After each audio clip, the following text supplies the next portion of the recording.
Hello students, welcome in Science Cosmos, and today we will discuss about tissue. So first of all, what is tissue? So as you know, group of cell, okay? Tissue क्या होता है? Group of cell होता है. तो ये जो group of cell है इसको हम टिश्यू कहते हैं. अब यहाँ पर जो ग्रुप ऑफ सेल होगा आपको याद रखना है कि उसके अंदर जो सेल्स होंगी वो स्ट्रक्चर, फंक्शन, इवन ओरिजिन, ठीक है, इन तीनों में सेम होंगी, ओके, सिमिलर होंगी. तो आपको ध्यान रखना है कि ऐसे ग्रुप ऑफ सेल को हम टिश्यू कहते हैं. तो जनरली एनिमल जो बॉडी होती है उसमें मेजर 4 कैटेगरीज के टिश्यूज़ पाए जाते हैं, जिसमें से एक कैटेगरी हम यहाँ पे डिस्कस करेंगे जिसको कहते हैं एपिथेलियल टिश्यू. ओके, तो ये जो एपिथेलियल टिश्यू है इसमें दो टर्म्स को अगर जो हम देखें तो दो टर्म्स इन्वॉल्व हो रही हैं. पहली है epi that represent above and thelial that represent grow. ठीक है, तो एपिथेलियल टिश्यू क्या होते हैं? वो टिश्यूज़ होते हैं जो अदर टिश्यूज़ के सरफेस पर डेवलप होते हैं या ग्रो करते हैं, उनको हम एपिथेलियल टिश्यू कहते हैं. तो जैसे कि यहाँ लिखा है always grows on some other types of tissue is called epithelial tissue. तो जब हम एपिथेलियल टिश्यू के ओरिजिन की बात करते हैं तो ओरिजिन मीन्स इनकी जो फॉर्मेशन है वो एम्ब्रियोनिक स्टेज में पाए जाने वाली जो जर्मिनल लेयर्स होती हैं. ठीक है, जर्मिनल लेयर्स मीन्स या we can say primordial germinal layers, जो आप यहाँ देख सकते हैं एक्टोडर्म, मेसोडर्म एंड एंडोडर्म. तो ये 3 जर्म्स लेयर्स होती हैं जो एम्ब्रियोनिक स्टेज में पाई जाती हैं. तो ये वो 3 जर्म्स लेयर्स हैं जो डिफरेंट एपिथेलियल टिश्यूज़ की फॉर्मेशन में इन्वॉल्व होती हैं. तो जैसे यहाँ कुछ एग्जांपल लिए हैं, जैसा कोलुमनार एपिथेलियम सिंपल टाइप का जो होता है वो एंडोडर्मल इन ओरिजिन होता है जो गट में पाया जाता है, और सिंपल स्क्वैमस एपिथेलियम जो मेसोथेलियम जिसको हम कहते हैं and that is mesodermal in origin, और जो स्ट्रेटिफाइड स्क्वैमस एपिथेलियम है, ओके, जो एपिडर्मिस में पाया जाता है that is ectodermal in origin. तो यहाँ पे सिंपल और स्ट्रेटिफाइड क्या है उसके बारे में हम नेक्स्ट सेक्शन में डिस्कस करेंगे. तो आपको ध्यान रखना है कि हमारे जो एपिथेलियल टिश्यूज़ हैं वो तीनों जर्म्स लेयर से फॉर्म्ड होते हैं. ठीक है, तो उनकी जो फॉर्मेशन है उसमें तीनों जर्म्स लेयर पार्टिसिपेट करती हैं, जैसे एक्टोडर्म, मेसोडर्म एंड एंडोडर्म. और ये तीनों लेयर आपको किस स्टेज में दिखाई देती हैं? एम्ब्रियोनिक स्टेज में दिखाई देती हैं. Now we will discuss about some features of epithelial tissue. जैसे कि आप जानते हैं कि इनकी जो सेल्स होती हैं उनमें इंटरसेल्युलर स्पेस एब्सेंट होता है क्योंकि ये काफ़ी क्लोज होती हैं. ठीक है, जो सेल्स हैं इनकी जो अरेंजमेंट है वो बहुत ज़्यादा कॉम्पैक्ट होती है. तो कॉम्पैक्ट होने की वजह से अगर जो हम देखें तो इनकी जो सेल्स होती हैं उनके बीच में आपको इंटरसेल्युलर स्पेस दिखाई नहीं देता क्योंकि वो बहुत ज़्यादा क्लोज हैं टू ईच अदर. एंड दूसरी बात आपको ध्यान रखना है कि जो एपिथेलियल टिश्यू है, ओके, इसकी जो डेवलपमेंट है तो वो एक स्पेशल नॉन सेल्यूलर मेम्ब्रेन के ऊपर होती है जिसको हम बेसमेंट मेम्ब्रेन कहते हैं. ओके, तो बेसमेंट मेम्ब्रेन एक नॉन सेल्यूलर मेम्ब्रेन होती है जिसके ऊपर आपको एपिथेलियल टिश्यू ग्रो करता हुआ या फिर डेवलप होता हुआ दिखता है.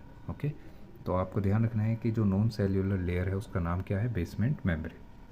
दूसरी बात आपको ध्यान रखना है कि जो हमारा एपिथेलियल टिश्यू होता है वो सिंगल लेयर ऑफ सेल से बना होता है, या वी कैन से मे बी, ठीक है, मल्टी लेयर ऑफ सेल से भी बना होता है, लेकिन वो कुछ सिचुएशन में होता है. ठीक है, दूसरी बात आपको ध्यान रखना है कि जो हमारा एपिथेलियल टिश्यू है उसमें ब्लड वेजल्स जो होती हैं वो एब्सेंट होती हैं, और ये नॉन नर्वस इन नेचर होता है.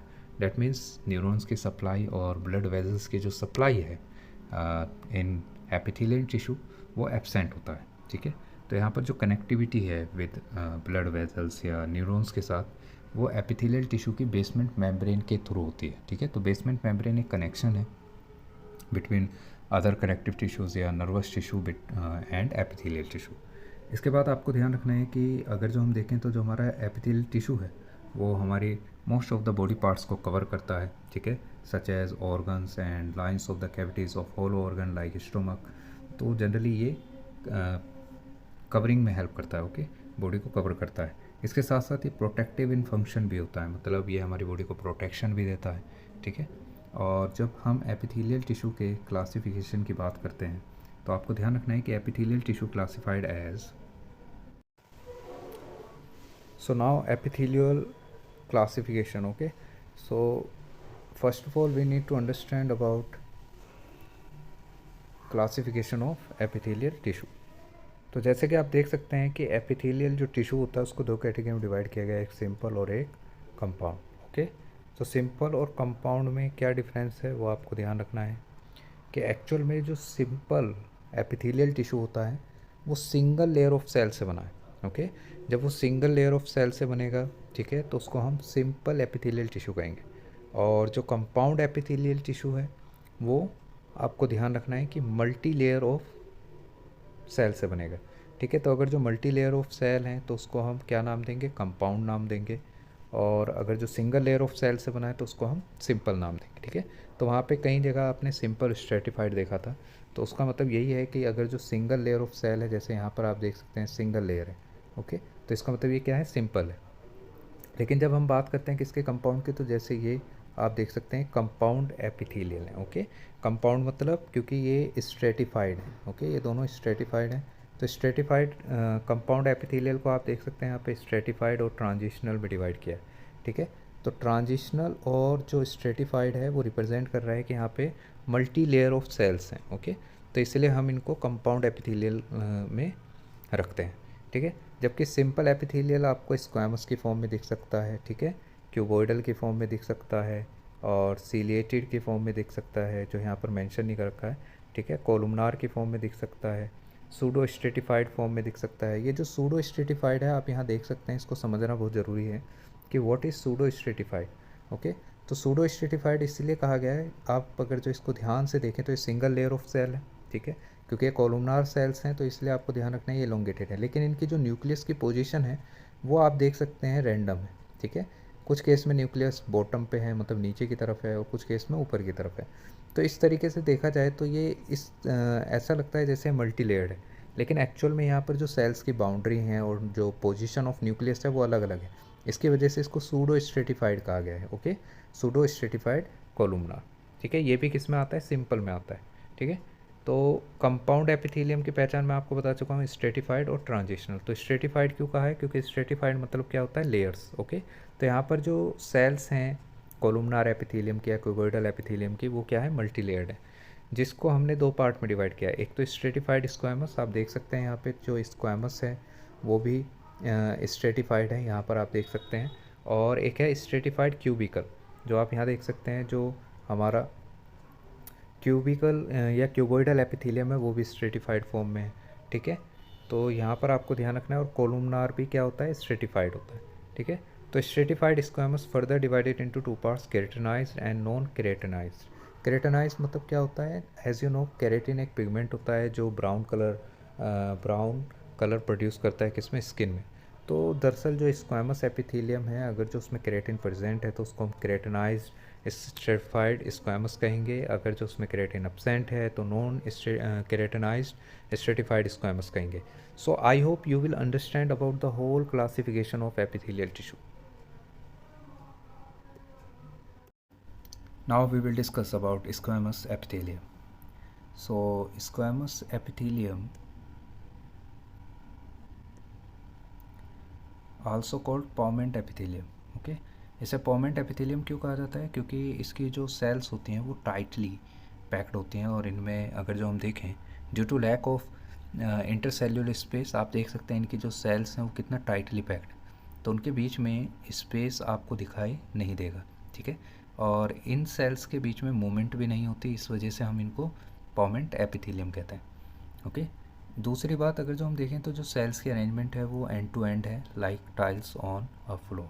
ठीक है, तो फ्लोर्स पर जो टाइल की अरेंजमेंट होती है उसी तरीके से यहाँ पर इनकी अरेंजमेंट है। आप देख सकते हैं सेल्स, न्यूक्लियस और basement membrane. Okay, comment section में आपको मुझे बताना है कि जो बेसमेंट मेम्ब्रेन है वो सेल्यूलर होती है या नॉन सेल्यूलर। ओके, और इसका फंक्शन क्या है। ठीक है, दूसरी बात अगर जो हम इनको सरफेस से देखें, मतलब सरफेस व्यू अगर जो हम इसका देखेंगे तो ये पॉलीगोनल इन शेप होगा। ओके, कैसा होगा, पॉलीगोनल इन शेप।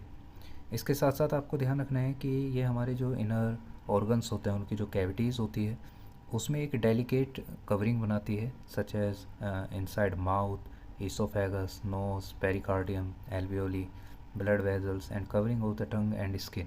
ये इसकी एग्जैक्ट लोकेशन है जो एग्ज़ाम में पूछता है।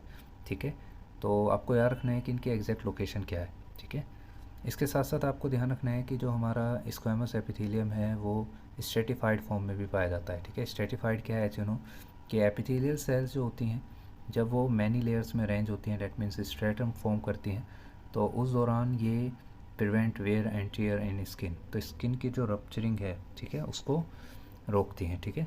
तो ये हमारे स्किन में पाई जाती हैं, और हमारा जो इनर ब्यूकल कैविटी है उसके अंदर की जो इनर कवरिंग है वो भी इसी एपिथेलियम टिश्यू से बनी है, लेकिन वो स्ट्रेटिफाइड है। Okay, now we will discuss about cuboidal epithelium. Okay, so first of all cuboidal epithelium इन्हें क्यों कहा गया, बिकॉज इनकी जो शेप होती है सेल्स की वो क्यूब लाइक होती है, और इसके साथ साथ आपको ध्यान रखना है कि फिट क्लोजली, डेट्स वाई इनमें भी इंटरसेल्युलर स्पेस क्या होता है, एब्सेंट होता है। आप देख सकते हैं कि इंटरसेल्युलर स्पेस इज़ एब्सेंट। इसके साथ साथ आपको ध्यान रखना है कि जो सेल्स होती हैं, अगर जो हम इनके सेक्शन की स्टडी करें तो it look like square. Okay, ये स्क्वायर की तरह दिखते हैं, इस वजह से अगर जो हम देखें तो इनको हम क्यूबोइडल एपिथेलियम कहते हैं। और इनका जो फ्री सरफेस होता है वो अपेयर होता है लाइक हेक्सागोनल। ओके, तो ये जो फ्री सरफेस है that is your free surface, ठीक है। तो ये जो फ्री सरफेस है ये कैसा दिखता है, हेक्सागोनल दिखता है। ओके, इसके साथ साथ आपको ध्यान रखना है कि जो हमारा लोकेशन है, ठीक है, किसकी, क्यूबोइडल एपिथेलियम की। तो क्यूबोइडल एपिथेलियम की जो लोकेशन है वो क्या है, जैसे कि किडनी ट्यूब्यूल्स के अंदर पाया जाता है, और थायराइड वेसिकल्स में पाया जाता है, ठीक है, जो एक ग्लैंड होती है। इवन सलाइवरी ग्लैंड और स्वेट ग्लैंड में पाया जाता है। इवन हमारे जो टेस्टिस और ओवरी हैं, जिनको हम गोनाड्स कहते हैं, उनका जो जर्मिनल एपिथेलियम है वो भी इसी एपिथेलियम से बना होता है। तो जनरली जो क्यूबोइडल एपिथेलियम है उसकी ये लोकेशंस आपको याद रखनी है। इसके साथ साथ इसका जो फंक्शन है वो एब्जॉर्प्शन भी है, जैसे कि किडनी में आप देख सकते हैं एस्क्रेशन है, जैसे ग्लैंड्स थायराइड और सलेवरी और स्वेट के केस में होता है। और सेक्रेशन, आपको ध्यान रखना है कि जो सेक्रेशन है ये जनरली हमारे जैसे टेस्टिस और ओवरी होते हैं, इनमें जो हार्मोन्स का जो सेक्रेशन है वो जनरली क्यूबोइडल एपिथेलियम से होता है। इसके साथ साथ आपको ध्यान रखना है कि ये मैकेनिकल सपोर्ट प्रोवाइड करता है, ठीक है। इंटरनल ऑर्गन्स, जो सॉफ्ट ऑर्गन्स होते हैं हमारी बॉडी के अंदर, उनको जो मैकेनिकल सपोर्ट है वो कौन प्रोवाइड करता है, क्यूबोइडल एपिथेलियम करता है। Now we will discuss about columnar epithelium. Okay, so first of all what is columnar epithelium? Okay, तो columnar means pillar like epithelium, मतलब जो columnar epithelium है उसकी जो cells होती हैं वो elongated होती हैं, जो pillar like लगती हैं, ठीक है। तो इसलिए हम इसको columnar epithelium कहते हैं। जनरली जो हमारा columnar epithelium है उसकी जो एग्जैक्ट लोकेशन है वो डाइजेस्टिव सिस्टम है। तो डाइजेस्टिव सिस्टम में आप देख सकते हैं कि जो स्टमक है, स्मॉल इंटेस्टाइन और जो कॉलोन वाला रीजन होता है लार्ज इंटेस्टाइन का, उसमें आप इसको देख सकते हैं, ठीक है। और आपको ध्यान रखना है कि ये हमारा जो डाइजेस्टिव सिस्टम है उसमें जो म्यूकस मेम्ब्रेन है उसकी जो फॉर्मेशन है वो भी कॉलुमनार एपिथेलियम की वजह से होती है, क्योंकि वहाँ पर जो हमारी कॉलुमनार सेल्स होती हैं वो एक स्पेशल सेल की फॉर्मेशन करती हैं जिसको हम गॉबलेट सेल्स कहते हैं। और ये जो गॉबलेट सेल्स होती हैं ये म्यूकस जनरेट करती हैं, जिससे म्यूकस की फॉर्मेशन होती है। ओके, तो म्यूकस का फंक्शन क्या है वो हम नेक्स्ट वीडियो में डिस्कस करेंगे। इसके साथ साथ आपको ध्यान रखना है यहाँ पर जो एक शब्द आएगा माइक्रोविली, आप देख सकते हैं कि जो माइक्रोविली है वो आप कोलुमनार एपिथेलियम का जो फ्री सरफेस है उस पर फिंगर लाइक प्रोजेक्शन आप देख सकते हैं, जिसको हम माइक्रोविली कहते हैं। माइक्रोविली की जो लोकेशन है वो फ्री सरफेस है, क्योंकि ये फ्री सरफेस पर प्रेजेंट होती है। इसके साथ साथ इनका फंक्शन क्या होता है, एब्जॉर्प्शन। अगर जो हम देखें तो जो हमारा डाइजेस्टिव सिस्टम है उसका स्मॉल इंटेस्टाइन वाला जो पार्ट होता है, ठीक है, उसमें जो फूड का एब्जॉर्प्शन है, जो सिंपल फॉर्म होती है फूड की या फूड न्यूट्रिएंट्स की, उनका जो एब्जॉर्प्शन है वो माइक्रोविली के थ्रू होता है। तो ये जो माइक्रोविली जितनी ज़्यादा होगी उतना ही ज़्यादा फूड का एब्जॉर्प्शन होगा। ओके, तो आपको ध्यान रखना है कि जो हमारा डाइजेस्टिव सिस्टम है, डेट मीन्स जो स्मॉल इंटेस्टाइन वाला रीजन है, उसमें जो फूड का एब्जॉर्प्शन है वो कोलुमनार एपिथेलियम के थ्रू होता है। और इसके जो फ्री सरफेस होता है उस पर आपको माइक्रोविलाई दिखती है, जो एक फिंगर लाइक प्रोजेक्शन है जिसका काम होता है एब्जॉर्प्शन ऑफ फूड, ठीक है। So I hope you will understand about columnar epithelium. Now we will discuss about ciliated epithelium. Okay, so ciliated epithelium जो होता है उसमें जो इन्वॉल्व सेल्स होती हैं वो मे बी क्यूबिकल और कोलुमनार, कोई से भी टाइप के हो सकती हैं, ठीक है। तो ciliated epithelium is a modified form of cubicle and columnar epithelium. Okay, तो इसका जो फ्री सरफेस है, एज यू कैन सी कि जो फ्री सरफेस है चाहे वो सीलिएटेड क्यूबिकल हो या कोलुमनार हो, उसके फ्री सरफेस पे आपको प्रोटोप्लाज्मिक आउटग्रोथ्स दिखाई देती हैं जिनको हम सीलिया कहते हैं। और आपको ध्यान रखना है सीलिया माइक्रोविली से अलग होता है, क्योंकि माइक्रोविली का जो फंक्शन है वो एब्जॉर्प्शन है, जबकि सीलिया का जो फंक्शन है वो मूवमेंट है। ओके, तो जो मूवमेंट है किसी भी मटेरियल की या किसी भी सब्सटेंस की, वो जनरली सीलिया के थ्रू होती है। और ये एक प्रोटोप्लाज्मिक आउटग्रोथ होती है जो हेयर लाइक, आप यहाँ देख सकते हैं कि जो सीलिया है वो बिल्कुल हेयर लाइक प्रोजेक्शन है।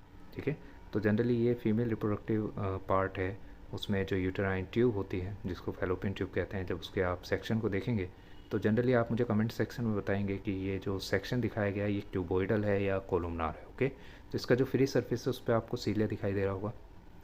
तो जनरली ये जो सीलिया है, आप इसको ध्यान से देखेंगे तो ये इस तरीके से दिखता है, और इसकी जो मूवमेंट है ऑल सीलियास की, तो वो एक पर्टिकुलर डायरेक्शन में होती है, जिससे जो मूवमेंट है किसी भी सब्सटेंस की वो एक पर्टिकुलर डायरेक्शन में होती है। तो जनरली आपको ध्यान रखना है इसका जो फंक्शन है वो है helps in the movement of ओवा इन द फैलोपियन ट्यूब। तो फैलोपियन ट्यूब में जो मूवमेंट है ओवा की वो जनरली सीलिया की हेल्प से होती है। इसी तरीके से ये हमारे ट्रैकिया के अंदर भी पाया जाता है, जो हमारा रेस्पिरेटरी सिस्टम है उसके अंदर जो ट्रैकिया होता है उसमें भी आपको ध्यान रखना है कि ये सिलेटेड एपिथेलियम पाया जाता है, और ये वहाँ पर क्या करता है, फिल्टरिंग और ह्यूमिडिफिकेशन ऑफ इनकमिंग एयर, मतलब एयर में जो डस्ट पार्टिकल्स होते हैं उनको फिल्टर करके जो एयर है उसको प्योरीफाइड करना और उसको लंग्स तक ट्रांसफ़र करना। ठीक है, उसका ह्यूमिडिफिकेशन करना, ठीक है, उसको मॉइस्ट बनाना, ये काम किसका होता है, सिलेटेड एपिथेलियम का होता है। Now we will discuss about glandular epithelium. Okay, so what is glandular epithelium? So ध्यान रखना है the type of epithelium that forms the gland from the infolding of epithelium and subsequent growth in the underlying connective tissue. So generally आपको ध्यान रखना है कि जैसे कि आप यहाँ देख सकते हैं कि जो हमारी जो गोबलेट सेल्स हैं that is a modified form of columnar epithelium, तो इनके अंदर आपको ये जो फोल्डिंग स्ट्रक्चर है, मतलब आपको ध्यान रखना है कि जब हमारी क्यूबोइडल या we can say columnar cells में एक इनवर्ड फोल्डिंग होती है तो उससे जो टिश्यू की डेवलपमेंट होती है that is called glandular epithelium. ठीक है, ये specialise means columnar in origin हो सकता है या क्यूबोइडल इन ओरिजिन हो सकता है। और जनरली आप देख सकते हैं कि यहाँ पे गोबलेट सेल्स जो दिखाई गई हैं ये हमारे डाइजेस्टिव सिस्टम में पाई जाती है, जिनका फंक्शन होता है म्यूकस को सिक्रेट करना। और जनरली ये यूनिसेल्युलर टाइप ऑफ सेल्स होती हैं, ग्लैंडुलर सेल्स होती हैं। ओके, तो अगर जो हम देखें जो ग्लैंड्स होती हैं उनका भी जो क्लासिफिकेशन है उनको दो कैटेगरीज में डिवाइड किया गया है, एंडोक्राइन एंड एक्सोक्राइन। तो पहले हम एंडोक्राइन ग्लैंड की बात करते हैं, जिनका जो सेक्रेशन है, मतलब जो उनका जो प्रोडक्ट है वो एक्स्ट्रा सेल्यूलर स्पेस में सेक्रेट होता है और rapidly taken up by the circulatory system. ठीक है, तो उनको हम एंडोक्राइन ग्लैंड्स कहते हैं। जनरली आपको ध्यान रखना है कि जितने भी हार्मोन्स होते हैं हमारी बॉडी के अंदर तो वो जनरली ब्लड के थ्रू ट्रांसपोर्ट होते हैं, सर्कुलेट होते हैं। तो इसलिए आपको ध्यान रखना है कि जो हार्मोन सेक्रेटिंग ग्लैंड्स होती हैं वो एंडोक्राइन इन नेचर होती हैं, और उनका जो सेक्रेशन है वो किसके थ्रू कैरी होता है, सर्कुलेटरी सिस्टम या वी कैन से ब्लड के थ्रू होता है। नेक्स्ट जो ग्लैंड है डेट इज़ एक्सोक्राइन ग्लैंड, ये भी अपने जो सेक्रेशन है secrete their product into a duct. ठीक है, and that then delivers to the product to the lumen of an organ और on to the surface of the epithelium. That means अगर जो हम देखें तो जो गोबलेट सेल्स हैं वो आप मुझे कमेंट सेक्शन में बताएंगे कि एक्सोक्राइन है या एंडोक्राइन है, क्योंकि इनका जो सेक्रेशन है वो कहाँ होता है, सरफेस पर होता है। ठीक है, सरफेस पर ये म्यूकस को सिक्रेट करती हैं और इनका जो सेक्रेशन है वो ब्लड में डिसॉल्व नहीं होता है, दैट्स वाई वो एक्सोक्राइन इन नेचर है। ठीक है, तो फॉर एग्जांपल आप जानते हैं कि हमारे जैसे टीयर्स हो गए, सलाइवा हो गया, ऑयल हो गया जिसे हम सीबम कहते हैं। ओके, तो एंजाइम्स, डाइजेस्टिव जूस, स्वेट, ये सब क्या है, एक्सोक्राइन ग्लैंड के सेक्रेशन है। तो जनरली हमारी बॉडी के अंदर जो एक्सोक्राइन ग्लैंड्स होती हैं उनका जो सेक्रेशन है वो डक्ट के थ्रू डिलीवर होता है, और इसके साथ साथ आपको ध्यान रखना है कि इनका जो सेक्रेशन है वो in the form of tear, saliva, oil या we can say enzyme, digestive juice, sweat, इस फॉर्म में आप देख सकते हैं। So I hope you will understand about glandular epithelium, and I hope you will understand about the whole classification of epithelium tissue. And if you are new on my YouTube channel, then don't forget to subscribe